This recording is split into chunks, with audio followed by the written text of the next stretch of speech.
Escucharme.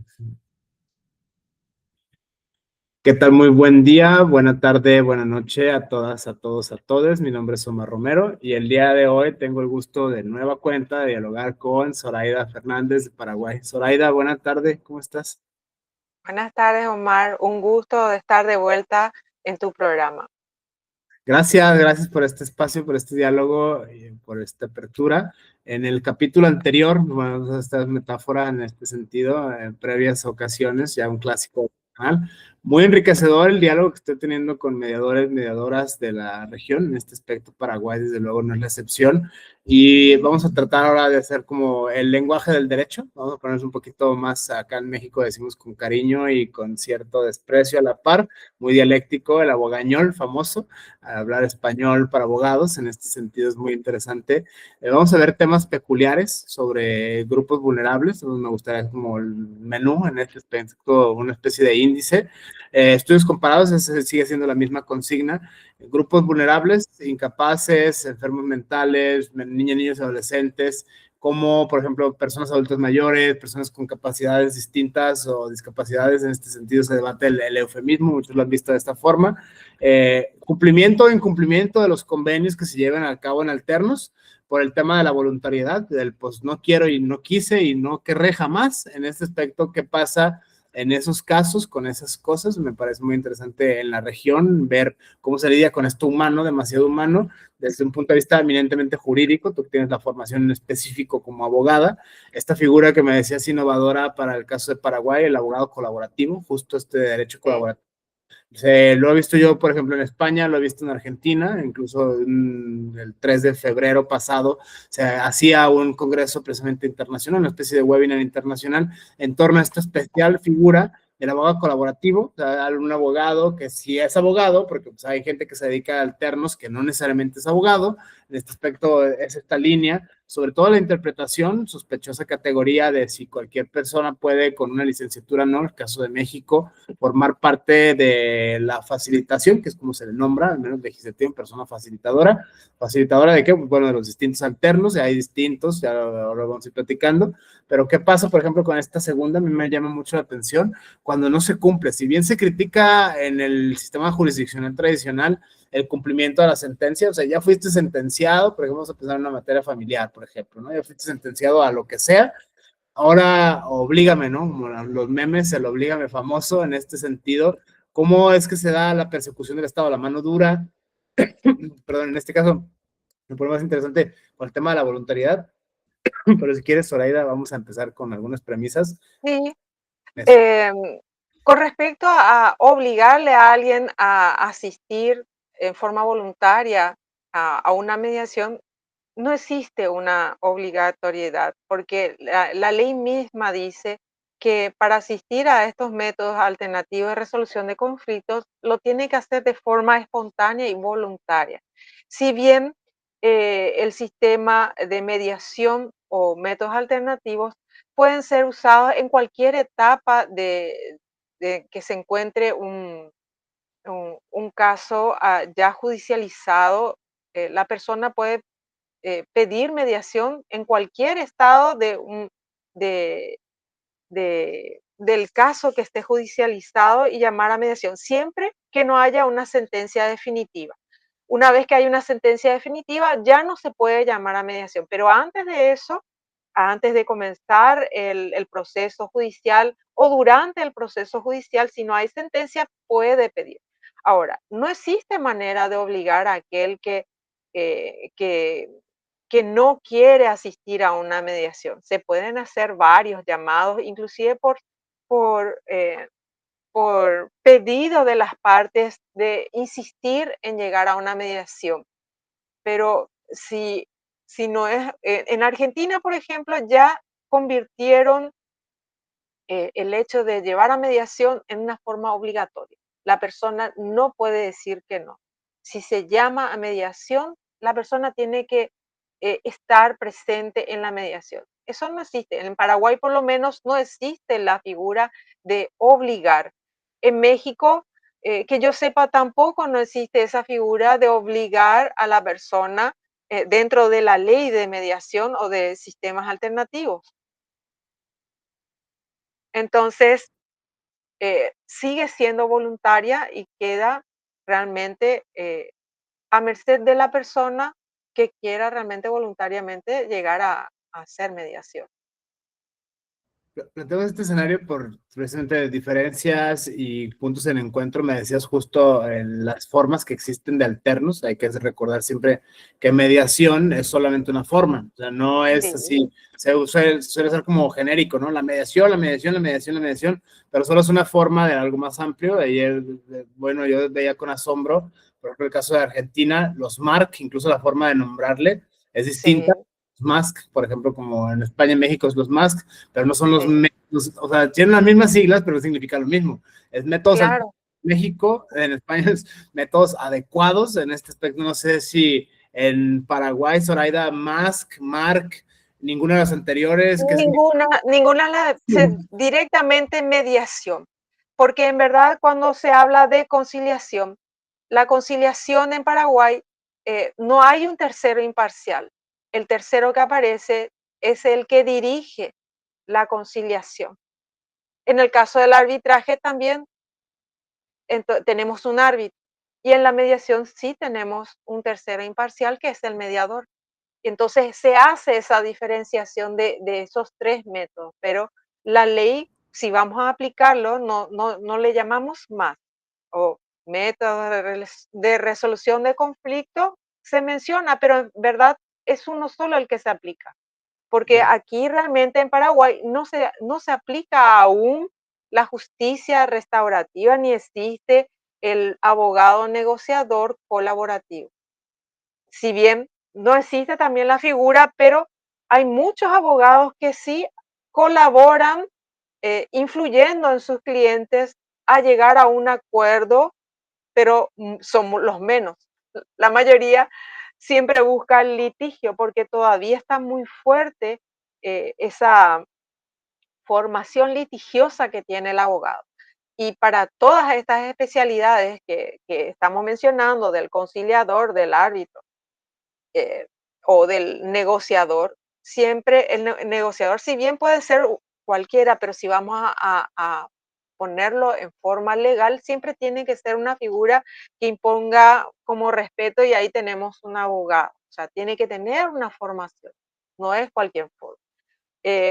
Yo te había mencionado que ustedes tienen la figura, por ejemplo, del facilitador, y acá, si bien existe esa figura de facilitador, se emplea, pero en otros ámbitos, no precisamente como facilitador en la parte de justicia, porque es el mediador el que más se acerca a una figura de facilitador como la que ustedes tienen en México, que es el que le ayuda a las personas, ya sea a nivel comunitario o social, a llegar a la mediación o a la negociación o a la justicia colaborativa. Acá realmente la figura del conciliador tiene que reunir unas ciertas características, como ser una persona conocida en el barrio, es como ser un presidente de barrio, no sé, como un miembro importante del barrio para ser facilitador.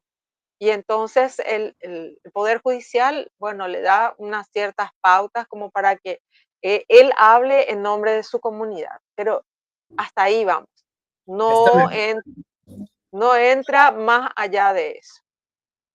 esta figura, Zoraida, me llama mucho la atención porque, bueno, todavía se da mucho la justicia tribal en este aspecto en muchos pueblos Sí, latinoamericanos, no Bolivia, Ecuador, habrá que ver en caso con hermanos Bolivia, de Ecuador específicamente, pero, por ejemplo, si ya está la Pachamama a nivel constitucional, las formas de justicia, que esto también se retoma, ¿no? Es que la humanidad siempre ha hecho esto desde el año cero, siempre el no, consejo de los sabios, los mayores, o sea, lo que dices me suena mucho a este tipo de justicias. En México lo tenemos bien claro, e incluso legislado, pueblos originarios, respetar con sí. perspectivas la autonomía de los pueblos. Esta a mí me llama la atención, pero bueno, para ir encontrando lo uno y lo múltiple, diferencias y semejanzas, mediación es así, acá lo conocemos como la persona que acompaña, vamos a decirlo, se llama en la ley persona facilitadora. El tercero imparcial que colabora para que las partes lleguen a un acuerdo en donde son ellos los protagonistas, no el mediador. Ya, que esa es la diferencia, igual como en México, entre mediador y conciliador.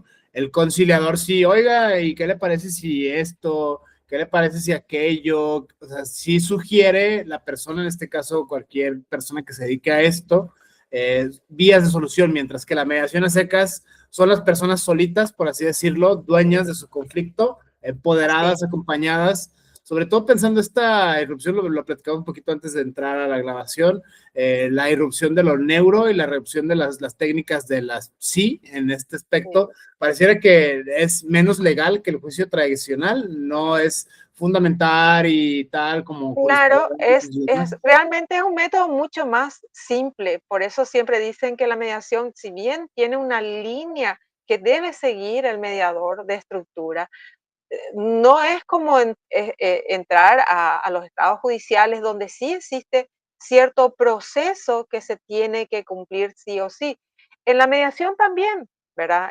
El hecho de que el estándar es que comiencen con las presentaciones del mediador, que le cuente las condiciones en que se tienen que llevar la mediación, de que se tienen que respetar, de que tienen que usar un lenguaje adecuado, que vienen de forma voluntaria. O sea, en ambos casos existen procesos, pero son procesos mucho más simples que llevarlos a la justicia ordinaria. Y el hecho de que las partes son las que deciden a qué comprometerse, encontrar ellos mismos la solución, es por eso que entra la cultura del ganar-ganar, porque cada uno de su propio interés lo expone, ven los puntos de coincidencia, que ahí es el trabajo del mediador, ayudarles a encontrar el punto de coincidencia, a escucharse también, porque el gran problema que tienen las personas es el poder escucharse. Oírse no es lo mismo que escucharse. La famosa escucha activa de realmente comprender qué me está diciendo el otro, qué es lo que quiere el otro y llegar así a una conclusión adecuada y extraer de lo que se escuchó los puntos de coincidencia y de entonces de esa manera ir encontrando la fórmula de llegar al acuerdo, que se puede dar, como no, si es que existen realmente puntos de coincidencia. Justo hablábamos de esto, dicen arbitraje, que también algunos lo ven de manera no autocompositiva, sino como heterocompositiva tradicional, por un tercero, en este aspecto alguien que se puede contratar. Ahí está media ambigua esta figura, a veces sí, a veces no. Sí, Me parece interesante, sobre todo la figura del árbitro. En este sí, aspecto, en España decían especialista independiente para tal materia, qué sé yo, un peritaje o algo así súper específico en alguna materia particular. Me llama mucho la atención esto, sobre todo cómo está regulado o no en distintos países esta figura. Me lo comentabas también igualmente antes de entrar a este diálogo previo a la grabación. El avance lo reconocías con cierta extrañeza en el caso de México o Paraguay. Es interesante cómo sí, los 32 estados, pues un país pues, territorialmente más grande que Paraguay, este aspecto poblacional, jurisdiccional, el tributo a Kelsen, ¿no? El terreno no aplica lo mismo en el sur que en el norte. México es un país muy plural, o sea, no es lo mismo claro, Sinaloa que Yucatán, no es lo mismo Ciudad de no, México, Peche, o sea, son muchos Méxicos en este aspecto, mi México mágico, interesantísimo. Estamos divididos en estados, ¿no? Lo que en algunos lados sí, ven provincias o de alguna otra manera le nombran, acá el caso mexicano es ese, específicamente ese. Entonces, en común tenemos mediación como la persona facilitadora o mediador de toda la vida, la palabra para no liarnos en este aspecto, sí, aquel que solamente acompaña a las partes en su proceso de autorresponsabilizarse de su conflicto. Esa es así mismo. La figura que coincide. También tenemos la figura de los árbitros, que son elegidos por lo general para realizar arbitrajes en temas comerciales, que como te había comentado antes de comenzar la grabación, en Paraguay el gran cambio que surgió la ley de arbitraje y mediación el año pasado, en el 2025, fue separar justamente porque la ley de mediación nació con su hermana gemela, digámosle, y no tan gemela, de arbitraje, pero salieron juntas y ahora por cuestiones de intereses comerciales, para dar apertura también al país que está viviendo un buen auge económico de apertura para el extranjero, se separa en el 2025, creándose la ley exclusiva del arbitraje. Y se queda la anterior, la que se creó en el 2002, como la mediación, sin sufrir ninguna modificación, que yo te decía que es una pena porque también desde el 2002 hasta nuestros días ha evolucionado mucho el mundo y el mundo de la mediación misma, porque justamente la negociación colaborativa es prácticamente un casi desprendimiento de la mediación porque conserva los valores de la mediación, pero actúa el abogado como abogado y no como mediador, ¿verdad? Con una figura más pasiva del abogado, no convirtiéndose ese abogado en mediador, porque acá el mediador, si bien pueden ejercerlos, la ley dice que el único que tiene autoridad para ser mediador ante la ley es un abogado, que podría haberse ayornado, así como se separó la ley de arbitraje, se podía haber hecho algunas modificaciones ayornándose y a lo mejor creando nuevas figuras como el del negociador colaborativo, dentro de la figura también de los sistemas alternativos de resolución de conflictos, sin llegar a la parte judicial, porque eso es lo que hace el negociador colaborativo, el evitar que llegue también a nivel judicial, pero siendo el negociador una figura que tiene que ser abogado, que no la tenemos acá. O sea, existen negociadores, pero no con un registro como lo tienen en México de negociador colaborativo. Esto está en la Ley General de los MASC, Sí, está prácticamente estas figuras, son al menos 5 sí, diferentes. Se vuelve sí, muy interesante las peculiaridades como materia de sí. estudio, en este caso estudio comparado, ver el avance que se está teniendo, sobre todo la hiperespecialización que se da ahora por materia, te lo decía con extrañeza, neuromediación, mediación escolar, familiar, penal, incluso el tema Que penal, sí, se y que hace. es muy importante que se especialice, porque de repente no es lo mismo que un mediador sea mediador penal o mediador o negociador penal, que ser negociador de niñez, porque son ámbitos totalmente distintos y donde la sensibilidad del público al que vos tenés que tocar, en uno estás tratando con personas adultas, en otra con niños o a nivel escolar, la misma cosa. Y es muy importante, yo creo que lo más importante de todo es que todos los profesionales vayan especializándose en cada uno de los campos que vaya a ejercer, no en forma improvisada ni por ocupar un cargo, ya sea público, eh, ocupe un puesto de negociador penal y en verdad no está familiarizado con lo penal y es un mediador civil, es un abogado civil. Entonces, es muy importante la formación especializada para cada ámbito del derecho, ya que eh, el derecho es tan amplio. Yo siempre lo comparo con medicina, que tiene tantas especialidades, pues en el derecho también tenemos lo mismo. Es tan amplio el derecho que podemos partir desde niñez y irnos a derecho aeronáutico, marítimo, de marcas, de niñez, de civil, comercial, o sea, penal, es muy amplio. Y entonces es necesaria la especialización a medida que van surgiendo. Como tú dices, ahora está especializarse en neurociencia, que si bien pareciera una cosa que no va a pegar con el derecho, y bueno, quizás sea una herramienta más que le sirva al abogado como para, sobre todo para el abogado colaborativo o el abogado que va a ejercer como mediador, para encontrar las soluciones adecuadas para que sus clientes o personas que acudan a él para hacer una mediación o una conciliación o aplicar el derecho colaborativo tenga esa sensibilidad eh, de la neurociencia, digámosle, para poder encontrar la solución.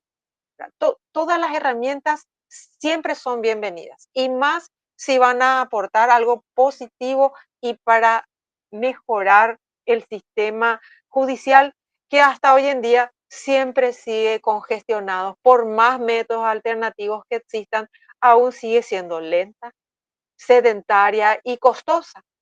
Y mira que no estoy hablando solamente de América del Sur o de mi país, estamos hablando a nivel mundial en donde uno escucha quejas de cualquier parte del mundo de que qué lenta es la justicia, cómo tarda o llega tarde.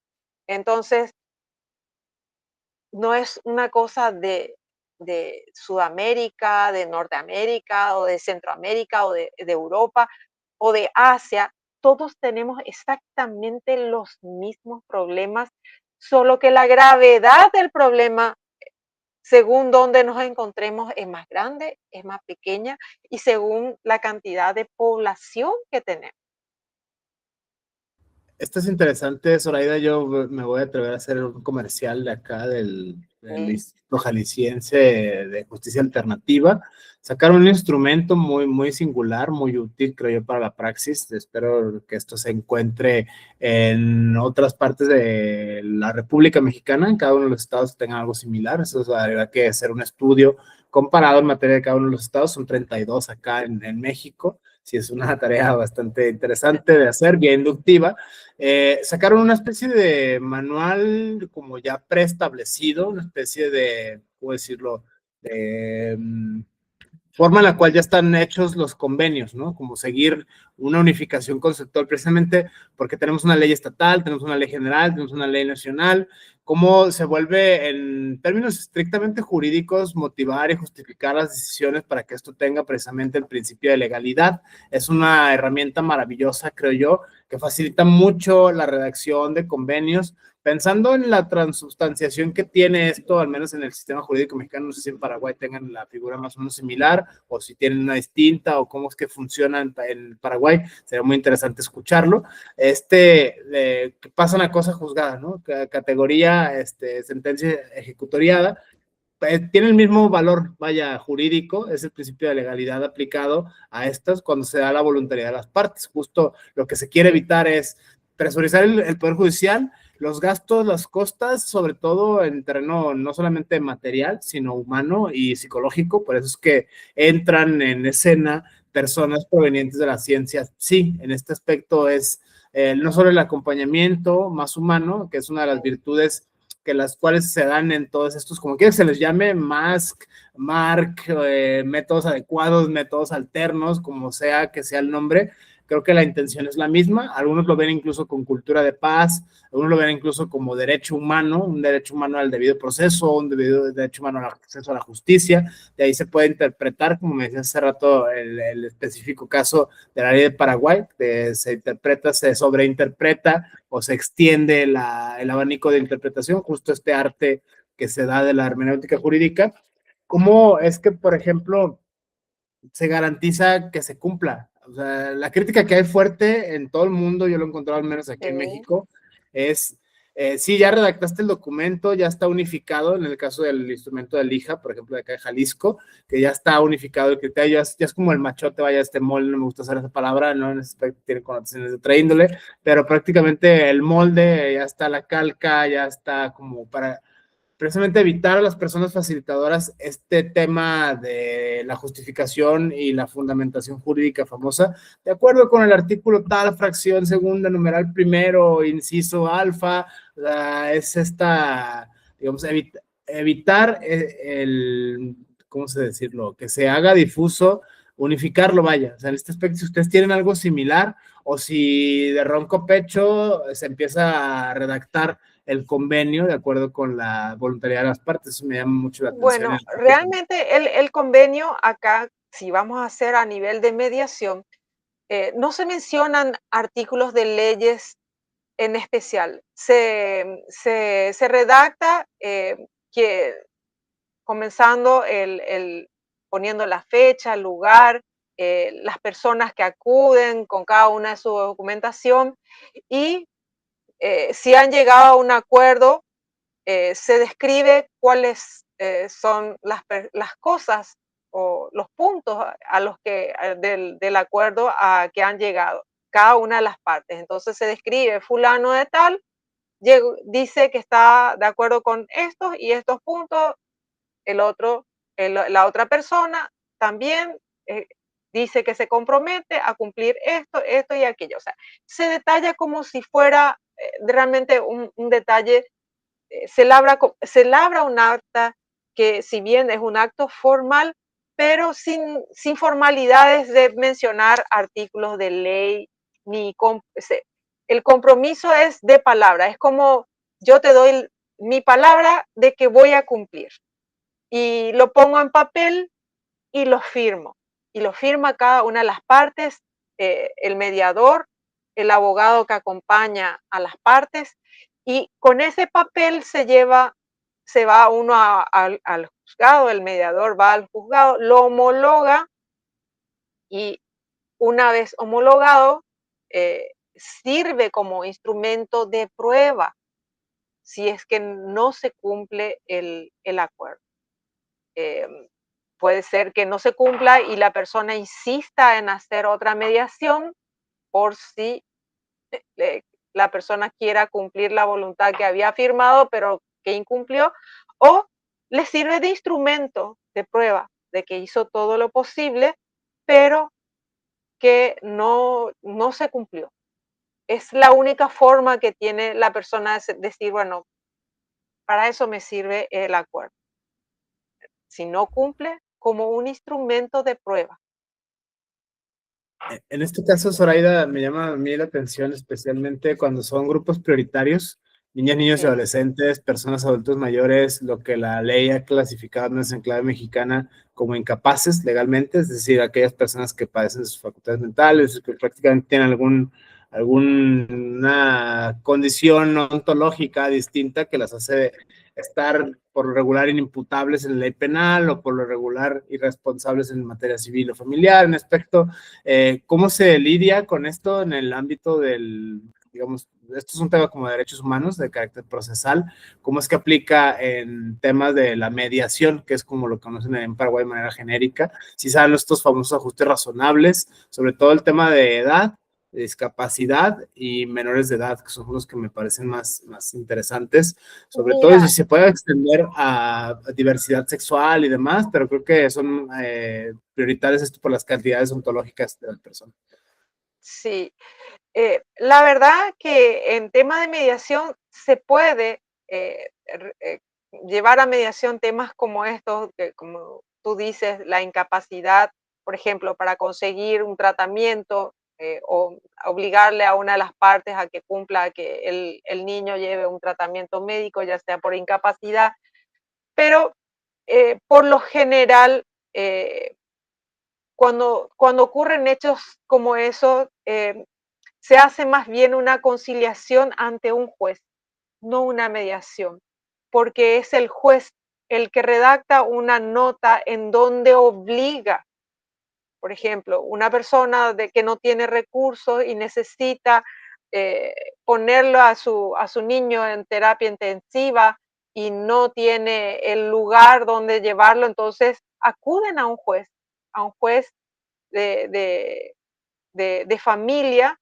para que se redacte eh, como una carta obligatoria donde se le dé esa asistencia necesaria. Por lo general es un juez es lo que lo hace. No se consigue, al menos si quieren que sea efectiva, todas ese tipo de, de pedidos en donde son de urgencia, ya sea por tratamiento o por falta de cuidado. Generalmente se acude a jueces de familia para que de alguna manera sea más efectiva, donde el mismo juez es el que decide a quién hacer la orden y que se haga cumplir de manera inmediata, sobre todo en casos, como tú dices, de niños que necesitan atención o de ancianos mismos que de repente están desvalidos por falta de cuidados de la familia y son los vecinos que les ven en su casa solo con las carencias, porque si siempre los vecinos siempre son solidarios y están mirando si el niñito está atendido o si el anciano no está bien cuidado, porque nosotros, a diferencia de los europeos, no somos, no le tenemos a nuestros ancianitos en un asilo, lo tenemos en nuestras casas, que, que es una diferencia. No hay esa cultura del asilo. Mi papá está mayor y voy a llevarla a un asilo, que uno suele escuchar en películas que vienen de Estados Unidos o de Europa, pero en Sudamérica no ocurre. El llevarla a un asilo es casi imperdonable. El abuelo se queda con uno de los miembros de la familia y cuando no se cumple el cuidado, es que siempre están los vecinos como que son los cuidadores del que le ven al ancianito solo y hacen las denuncias y bueno, y a través de órdenes de jueces se resuelven y se investigan y se llegan a soluciones que nos diferencia de países de Europa, porque ellos a sus mayores, yo creo que casi nadie o nadie les tienen en sus casas, en sus hogares. Para nosotros, nuestros adultos mayores son lo más sagrado que hay y a los que los cuidamos lo más que pueda y son realmente muy raros los casos en donde se les abandone o eh, tienen que ser personas que realmente no tengan familiares, que realmente sean muy solas para que ocurran esos hechos. En el caso de los niños también, porque ocurre siempre que si un niño de repente es abandonado por la madre, son las abuelas las que le crían a los niños. Toman como que ese, eh, la posta que le deja el hijo o la hija y se hacen cargo del niño, que no es algo muy frecuente que escuchemos que ocurren en países de primer mundo. Ocurre siempre a nivel de Sudamérica o de América Central. Y eso, son cosas, son hechos realmente, eh, siempre digo que no de balde cada país tiene su propia ley, porque todas se acomodan según cómo se maneja la sociedad y el comportamiento, la idiosincrasia, el pasado que tiene esa sociedad, que quiere decir mucho, ¿verdad? Cada país tiene su pasado que siempre se relacionan con hechos históricos de guerras, ya sean con otros países que han perdido territorio, eh, la lucha todo eso se trae para hacer una ley a nivel de nación. Se tiene en cuenta todo, el origen del país. Yo no puedo venir a aplicar una ley que está hecha en Estados Unidos porque el sistema legal no es el mismo. No es mismo el common law que aplicar el sistema legal que nosotros aplicamos en nuestro territorio. Puede parecer muy lindo, muy correcto, todo genial, pero a la hora de aplicar nosotros solamente podemos tomar las herramientas y sacar lo que nos es útil y ponerla en práctica. Sí se puede, porque tenemos que adecuarla a las situaciones que son particulares en cada territorio. Como tú dices, nosotros todavía tenemos eh, pueblos originarios a los que hay que respetar, que muchas veces existen leyes, existen organismos que deberían encargarse, pero no se encargan. Que al final nosotros como ciudadanos comunes decimos, ¿y dónde está el ente encargado de que haya justicia? Porque ellos son los más abandonados en, nuestros distintos países que aún tenemos leyes grupos de originarios son los más abandonados en la justicia. Para ellos siempre llega tarde todo, la salud, la educación. Y yo creo que no es solamente en territorio paraguayo, sino que en todos los territorios donde hay pueblos originarios. Y siempre la barrera principal es el idioma, porque si bien en Paraguay se reconoce como dos lenguas que se hablan, el guaraní y el español, realmente cada pueblo originario tiene una lengua distinta y no existen traductores de cada una de esas múltiples lenguas que hay. Y ocurre en México. No hay un solo pueblo originario, son muchos. Y cada uno, entre ellos no se entienden, siguen siendo rivales como hace 1000 años, desde su origen, antes que vengan los españoles a colonizarnos. Y esa rivalidad existe. ¿Y cómo rompemos esa barrera si realmente los métodos de alternativos de justicia cumplen una función importante si realmente llegan a esos pueblos y si realmente saben hablar la lengua de esos pueblos? Yo creo que eh, acá no entra ni siquiera la escucha activa porque no te sirve vos, hispanohablante, tratar de hablar con alguien que es tu compatriota, pero no hablas el mismo idioma. ¿Cómo le solucionan los problemas que tienen? O sea, hay muchas cosas que ver, hacer realmente que la justicia esté al alcance de todos. Se hacen los intentos, pero todavía estamos lejos de que todos accedan a la justicia. Por más métodos alternativos de resolución de conflictos nuevos que surjan, no llegan a esos rincones que son esenciales, porque pareciera que ellos no son parte del país. Parece que son cada una de las etnias un mundo aparte y no debería ser así. Deberíamos estar todos incluidos en el mismo paquete. Lanzo esta premisa, me llama mucho la atención, Zoraida, el etos cultural de los pueblos. Lo que dices es que acá no es normal. Si bien la costumbre es una de las fuentes de derecho, esto es bien sabido entre juristas, en este aspecto la voy a plantear en sí en los términos más, digamos, políticamente correctos posible. Hay un debate muy fuerte en México. El actual presidente, ministro de la Suprema Corte de Justicia de la Nación, se ha ostentado como indígena. En el aspecto, ya porque es indígena, cualquier decisión que tome un indígena no puede ser cuestionada porque pues es un indígena y tenemos el artículo 2 constitucional que precisamente protege a los pueblos originarios, a los pueblos indígenas, como se les ha llamado de alguna manera u otra. Se lee en clave política, o sea, esto de, pues, sí, muy indígena, pero contaminando cenotes, muy indígena, pero firmando contratos de Tren Maya. Es la crítica que hay con esta persona que está actualmente de titular. Eso le ha criticado hasta la médula en distintos flancos, frentes de manera política. No por ello voy a menospreciar el tema sí de los pueblos originarios, justo tocas algo bastante relevante, la cuestión de la brecha lingüística. Los lenguajes incluso están en las convenciones, incluso está en nuestra Constitución mexicana, está reconocido esto, los ajustes razonables precisamente por idioma, ¿no? por la lengua, en este aspecto.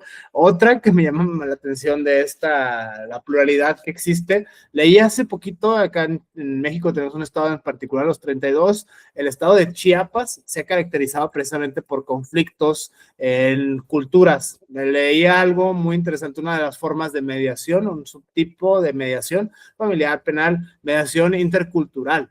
O sea, prácticamente cuando son, no solo en cuestión religiosa, o sea, que hay gente tzotzil, hay gente creyente, hay gente incluso musulmana en estas cuestiones acá en México, es la diversidad de la cual el INEGI a veces da cuenta, a veces no. En el Paraguay, por ejemplo, esta figura que están ustedes, creo que más cercanos a algunos pueblos latinoamericanos, pienso ahora en específico en esta elección que nos dio de geopolítica Bad Bunny en el Super Bowl, pueblos latinos, Sí, en el América continental. O sea, este aspecto sí hay más América que no está en el continente. Pienso, por ejemplo, a nivel, digamos, terrenal, o sea, territorial, o sea, todas las islas que hay, todos los pueblos que son igualmente latinos, que no están en el continente, ¿no? América del Norte o Sudamérica o América del Centro, como se le ha tendido a llamar de algunas formas de clasificar. estas formas de mediación, Zoraida, si ustedes las tienen, y cómo se regulan estas, porque pareciera que siempre es una ley para la gente que habla español, occidentalizable, occidentalizada, y otra ley completamente distinta, incluso con perspectivas de derechos humanos, para la gente que Sí. no comparte esas cualidades ontológicas, es decir, todos los Oh, pueblos originarios de las Américas. Eso me parece muy interesante el caso de bueno, Paraguay. claro, en el caso de Paraguay, también, así como has contado del caso de México, también se reconocen los derechos y las costumbres de los pueblos originarios. Se respeta todo lo que ellos tienen de costumbres y normas que ellos mismos tienen, porque si bien los pueblos originarios de Paraguay no son, eh, en su, en su ser, no son pueblos violentos. Por lo general son grupos muy sociables, sin hechos de violencia entre unos y otros. Es una característica de los grupos originarios que pueblan el territorio paraguayo.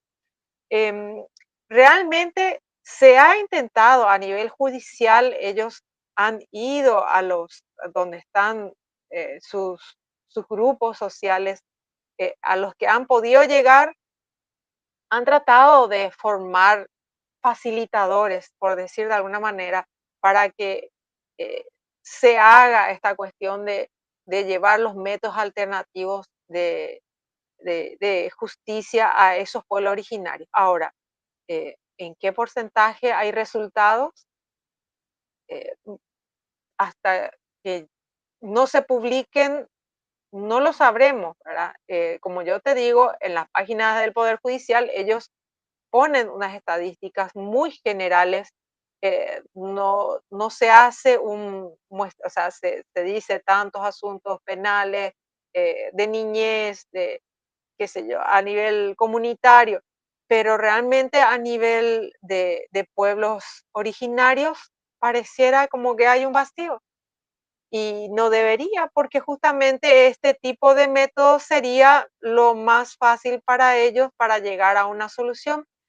De que se hace el trabajo a nivel judicial, se está haciendo en la medida que se puede. Como yo te dije, el nivel de población que tiene Paraguay no se compara con la de México. Es ínfima la cantidad de habitantes. Somos 7 millones en comparación de los 200 casi millones de habitantes que tiene México, no sé, ¿verdad? Pero son muchos más. Eso sí puedo decir que con certeza de que son muchos más millones que nosotros.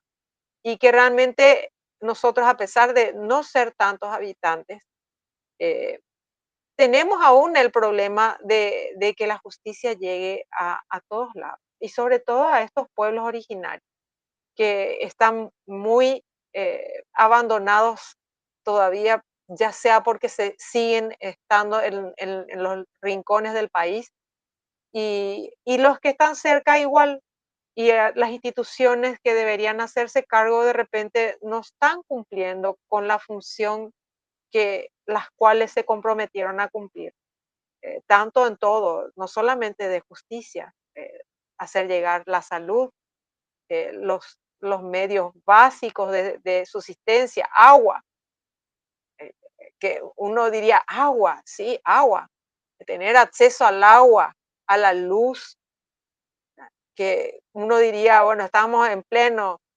siglo XXI y que no tengas acceso al agua. Y bueno, existen lugares donde hay personas aún sin acceso al agua, ¿verdad? Que es un mineral importantísimo para la vida del ser humano. Y, y a veces vienen a reclamar que no llegan. Y cuando reclaman se les llevan camiones cisternas con agua a su población. Entonces, hay mucho aún por hacer. Son Y temas, depende, sí, sí, perdón, son temas varios, todos estos, pareciera Mad Max de la vida real, ahora las guerras del agua. sí, Es un tema, ya parece más realidad que ciencia ficción. Es terrible sí, esta realidad, incluso terrible. pueblos americanos, el sur del sur, dentro del sur, el colmo del sur, 3 veces sur, es algo muy, muy terrible de ver.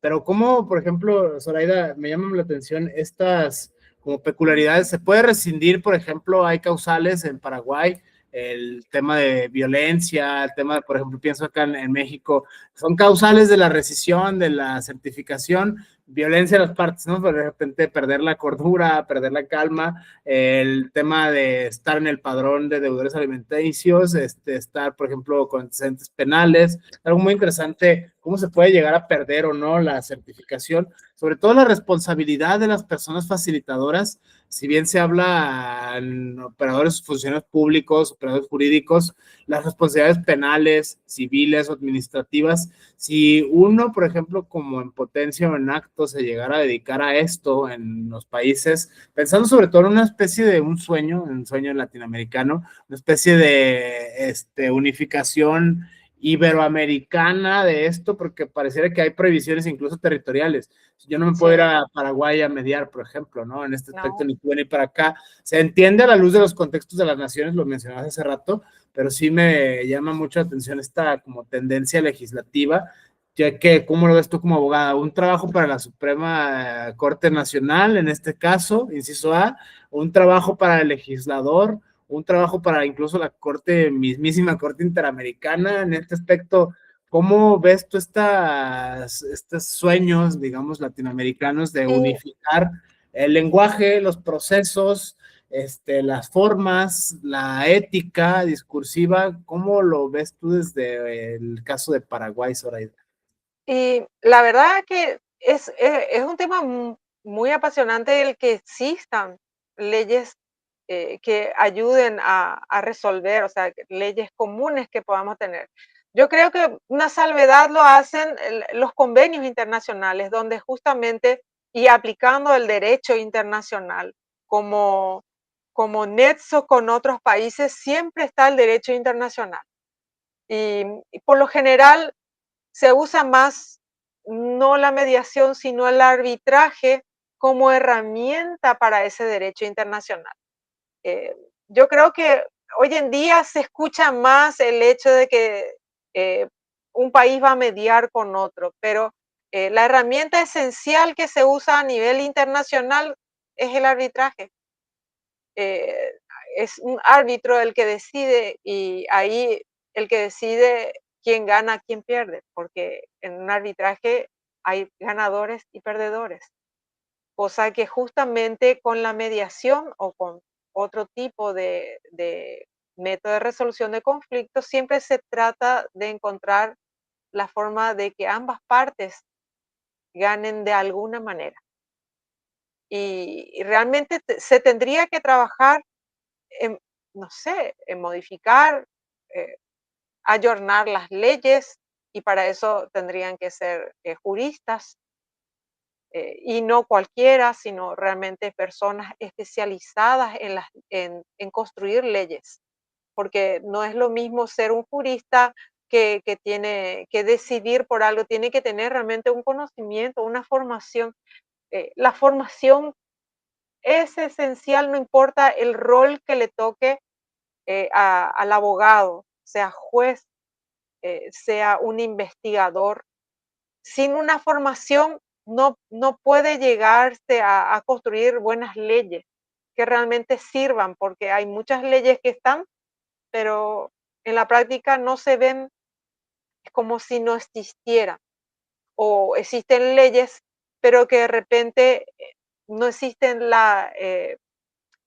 no existe castigos para las infracciones que menciona esas leyes. Entonces, son leyes que se construyen con un buen fin, pero no hay manera de aplicarlas porque no hay sanción, no está descrita en la ley. Entonces, es como si fueran leyes inexistentes. Podés mencionar que existen tal leyes, pero no hay forma de sancionar el delito que cometa la persona porque no está descrita en la ley, no está, no se pone. Y las leyes tienen que tener un para qué. No digo castigo, si por lo menos una sanción para aquel que es infractor de esa ley. Entonces, para que se construyan buenas leyes, las personas que las construyen tienen que estar, pero tremendamente capacitadas. Y, No, y tienen que tratar de hacer leyes que sean imparciales, no que inclinen hacia un lado, y lo cual Casi, es muy difícil.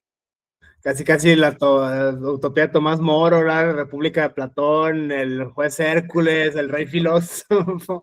Es muy interesante este diálogo precisamente entre poderes, el ejecutivo, o sea, el dinero, Sí, siempre cuesta dinero, mucho dinero, no es de que sí, solo la Pachamama, los angelitos, los pueblos originarios no, lleguen solos y así nada más de la nada. Cuesta dinero, eso es como tarea a los ejecutivos locales, porfa, dar los presupuestos, el costo de los derechos, este libro fenomenal. El legislativo, como su nombre lo dice, legislar, o sea, este aspecto, sí, estar a la vanguardia, yo lo viví acá en el caso Jalisco, soy de Jalisco, está en pañales todavía esto en materia familiar, la unificación del Código Nacional en materia civil, familiar, Código Nacional de Procedimientos Civiles y Familiares, incluso en los juzgados algunos jueces desconocen ciertos temas, o sea, incluso de bioética, de neuroderecho, están como todavía en una formación tradicional. De malo nada tiene de raro, quizá no, pero una invitación sí, señores legisladores, a ponerse a estudiar un poquito más desde este punto de vista el sí, diálogo con expertos, diálogo transdisciplinario, no solo es subsunción y ya, no solo es no, la ley y listo, en este aspecto claro, son otros fenómenos, y el judicial, precisamente con las perspectivas de, acá en la Suprema Corte de Justicia de la Nación de México, tenemos unos recursos interesantísimos y también la Corte Interamericana, los manuales de jurisprudencia por materia, materias de todas las índoles que se puedan imaginar, sobre todo en estas materias más emergentes. Ahora el comercial entero para la Suprema Corte y para la Corte Interamericana, desde ese punto de vista, allí va, son digamos, herramientas sí, cognitivo, pedagógicas, muy útiles para personas juzgadoras, para gente que está formando, para investigadores incluso. Esto es fascinante. Desde este punto de vista, Zoraida, teniendo una especie de como recapitulando y perfilando una especie de conclusión, lo que tenemos en común, esta intuición que a mí me gusta mucho del diálogo de Parménides específico de Platón, lo uno y lo múltiple, es una sola cosa, es decir, es la mediación, es la justicia sí, alternativa, como le llamamos acá en México, las formas que tenemos. Dices que en Paraguay no tienen la figura del negociador, no tienen la figura del abogado colaborativo, solo coincidimos, en este caso, pueblos latinoamericanos, Paraguay, México, en este específico caso concreto, con conciliación, que es literal donde interviene la persona que encarga de llevar el proceso, sugiere, ¿no? O incluso impone o manda ciertas posturas, esa es la primera. La mediación donde solamente acompaña a las partes en su proceso de hacerse responsables, y el arbitraje, que por lo regular eso puede ser en materia mercantil o materia laboral, en sentido estricto, conflictos entre, sobre todo el grado de poder, ¿no? Esta es una crítica que han hecho sobre todo al arbitraje, que no juegan en la misma cancha, ¿no? Un particular contra una transnacional, por ejemplo. O sea, se nota el grado de, digamos, de claro, descomposición en este grado de fuerzas. Es más o menos lo claro. mismo en Como- Paraguay, ¿no? Y como habíamos dicho, en México, evidentemente, esas figuras, el de negociador, si bien acá existe la figura del negociador, pero no está establecida en la ley como quién es, que la función, o sea, en la ley de arbitraje y mediación, que hoy en día es la ley de mediación solamente, se habla del negociador, pero es una persona común, no está reglamentado que sea un abogado y la mediación sí habla del mediador, el conciliador que tiene que ser una figura que decide por las partes y en el arbitraje, por supuesto, el árbitro. La figura de negociación, negociador colaborativo, como es una figura nueva que no aparece en el reglamento de mediación. ¿No? Y es una figura que ahora está surgiendo, que realmente se le está dando bastante publicidad en distintos países, en Argentina, en Brasil, y quizás para reforzar más una forma pacífica y fuera de los estrados judiciales. No sé si es por no tener personas con mucha confianza en la mediación, porque así como tú dices, el hecho de que se firmen convenios no asegura que los convenios se cumplan. Y de repente ven en la figura de la negociación colaborativa como una manera un poco más seria de que se pueda cumplir. Eh, yo creo que es un ensayo de estar probando distintos métodos y que seguro van a seguir surgiendo otros a medida que pasa el tiempo. Y también no solamente surgen para buscar encontrar una solución, sino para adecuarse también a las distintas situaciones que hoy nos toca vivir en cada uno de nuestros territorios. El- ya sea la violencia que notamos a nivel de los jóvenes, en los colegios, como tú has mencionado, la delincuencia metida en los niños, ¿verdad? A nivel de mafias que de repente los recluta porque son los más vulnerables, más fácil de convencer, sea como sea. Entonces, van surgiendo nuevas herramientas, ¿verdad? Y así como habías mencionado la neurociencia, todos son herramientas que se van adaptando al sistema judicial de alguna forma para poder buscar una solución, eh, porque esa es la idea. Todos estos métodos han surgido de la manera de descongestionar nuestros juzgados que todavía siguen saturados. Quiere decir que aún falta para que realmente funcionen y realmente descongestionen nuestro sistema judicial. Porque si aún existiendo estos métodos siguen todavía cargados, es porque la cultura de ser abogado litigante es más fuerte que la de tratar de buscar una solución pacífica más corta, más económica.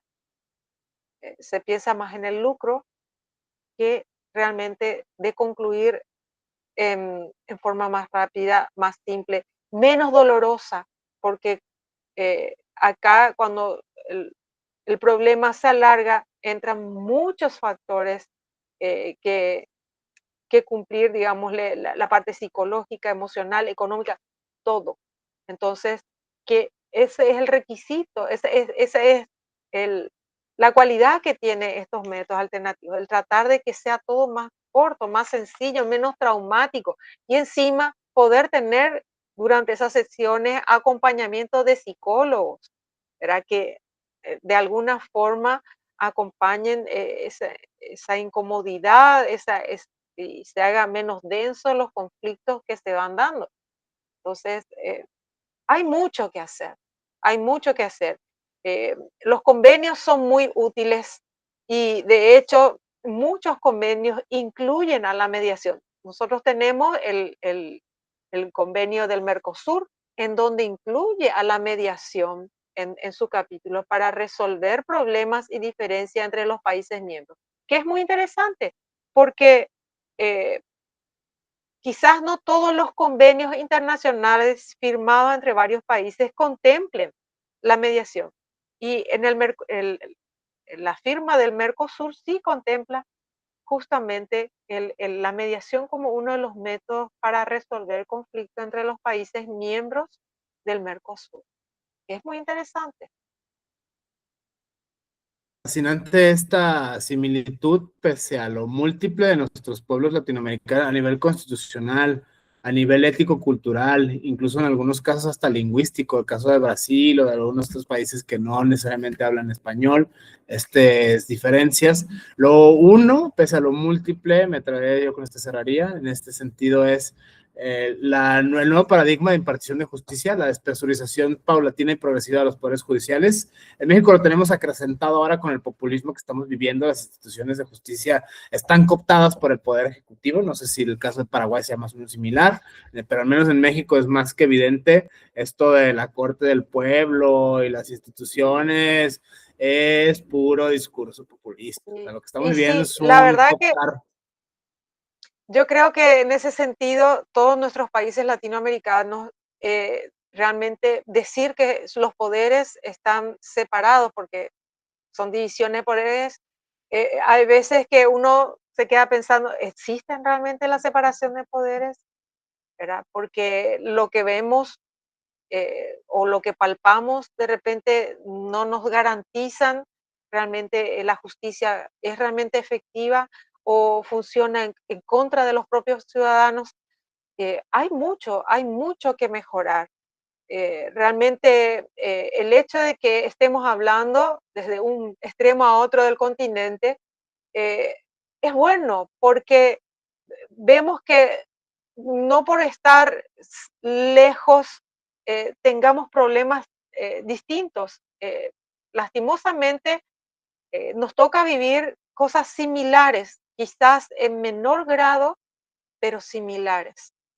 Y ya sea la forma, la política siempre, siempre está metida en todo, entonces es muy difícil. La política es buena, como sí es muy buena. El problema es cuando esta política empieza a manipular las cosas. Entonces, eh, no, tampoco hay que endemoniar y decir la política no es buena. Es bueno que exista la política, es bueno que existan las diferencias entre los grupos sociales, pero también sería bueno de que se vea una manera equilibrada en donde todos salgamos realmente beneficiados y no ciertas mayorías. Eso Sí, sería lo ideal. este tema es el primero, ¿no? La tentación de la desdibujación, o desdibujar los poderes, lo que supuestamente nos hace occidentales, ¿no? La Revolución Francesa y Montesquieu y todos aquellos mitos fundacionales, metarrelatos ya, a lo Lyotard hoy, cuentos de hada increíbles, como lo vemos ahora, en la práctica es otra cosa, y no solo en México. México ahora, yo creo que daría clases magistrales en México por el tema de la reforma judicial. No habíamos visto eso en 200 años acá, al menos no sé si en otra parte de América o incluso del mundo, así como la creación del juicio de amparo, el orgullo mexicano, la deshonra mexicana, ahora esto. La independencia judicial va también comprometida, el Poder Judicial, esto no solo es para el legislativo, sino prácticamente hay revisión de los jueces, se está hablando mucho cierta línea, Que cierta pauta. es muy bueno porque el hecho de que los jueces se vayan renovando, que nosotros vemos, si es que vemos un poco noticieros internacionales, vemos que ese es un problema grave que tuvo España, que había jueces que pertenecían a un partido que decidían todo y cuando se les pidió que dejen su puesto, estos no querían dejar porque era dejarle el lugar a otro partido y que gobierne prácticamente, es como que era su feudo y son esas cosas que se ven aquí y se ven allá en los países del primer mundo, pero que tienen mañas del tercer mundo, porque a nosotros nos toman como que somos, bueno, que estamos peor y estamos iguales, exactamente iguales, inclusive hay cosas que nosotros estamos mejores que ellos, ¿verdad? Lastimosamente es así. Comparemos la justicia en otro lugar. Ahora, un ejemplo de jueces realmente que toman una decisión de separación de poderes nos la dio Estados Unidos.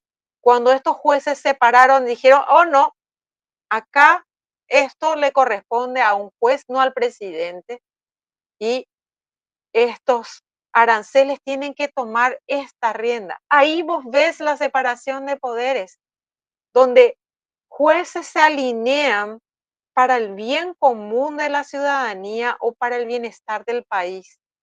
Entonces, eso sería bueno ver en cada uno de nuestros países. Jueces que realmente sean criteriosos y decidan por el bien común y por no inclinando su balanza hacia sus corrientes políticas.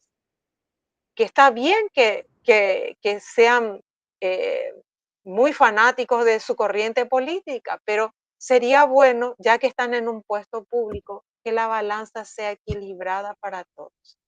Un tema también con terminamos el tema de la ética, o sea, una ética no solo para la ciudadanía en general, sino para el gremio jurídico en específico, esto de seguir cobrando, enriquecerse, alargar procesos, los mañas, y una creo que ya esta es más personal, epistemológica, de unificar conceptos, por ejemplo, las formas se llaman distintas, si en el nombrar está el ser y se nombra distinto, creo que ya tenemos un problema allí bastante fascinante para mañana o para pasado mañana, la unificación interamericana, iberoamericana de mediación, es algo muy nuevo, es algo reciente, casi, espero que no quede en mera utopía o el mero estaría bien, sería fenomenal sin duda, sino que prácticamente se empiece a pensar esto desde la ética ciudadana, la ética del gremio y desde la ciencia jurídica, es decir, desde una epistemología transdisciplinaria que tenga y tienda a dar el ancho frente a los fenómenos emergentes del presente. Yo con esta tarea, es igual, llámenme utópico, llámenme idealista, visionario, yo con esta me despido en este aspecto. No sé si deseas añadir algo más, Zoraida, de estas reflexiones. Estudio comparado México-Paraguay, Sí. es interesante. Y tener siempre en cuenta los derechos humanos de todos. Que los ciudadanos son ciudadanos, no importa el color, ni la raza, ni eh, las tendencias sexuales que tengan, que las leyes sean para todos, grandes, pequeños, para todos. De repente discriminamos tanto leyes para esto. No, tienen que ser leyes que nos sirvan a todos, que sean funcionales y que se cumplan, porque de nada sirven tener muchas leyes y que no se lleven a la parte ética. Es tan importante como profesional que de repente nuestra profesión como abogado siempre se ve muy desprestigiada por la falta de ética de muchos colegas que embarran el nombre de la carrera en sí de derecho o de abogados. Es tan importante tener esos valores que justamente es uno de los motivos de conflictos, son los valores éticos que tenemos cada una de las personas y que cada vez tenemos menos. Esos valores que se llevan desde la casa, que nos inculcan nuestros padres, si tuvimos la suerte de que nos inculquen, porque hay padres que no inculcan valores éticos. Y de ahí sale el profesional o la persona que de repente vemos que tienen problemas en la justicia, en la sociedad y en todo. Es importante los valores éticos, profesionales, en nuestra profesión y en todas las profesiones, pero más en esta, y en los jueces, en los que nos gobiernan. Es importante tener esa ética de no pensar solamente en nosotros, sino si estamos más, si aquellos que ocupan un cargo público deberían realmente eh, mirarse y después y comportarse con la ética que corresponde, como dice la buena ética, donde entra la moral y las buenas costumbres de cada país. Entonces, con eso cierro. Muchísimas gracias a la idea de nuevo. Este diálogo es súper enriquecedor para mí en la región, escuchar otras voces, abogada, mediadora en este aspecto México-Paraguay. Gracias por abrir las puertas, digamos, de este diálogo, este espacio, con miras del conocimiento transdisciplinario y comparado en la región. Muchísimas gracias, Zoraida. Diálogo con Zoraida Fernández. Muchísimas gracias a todas, a todos, a todos. Seguimos en contacto. Gracias, bonito día.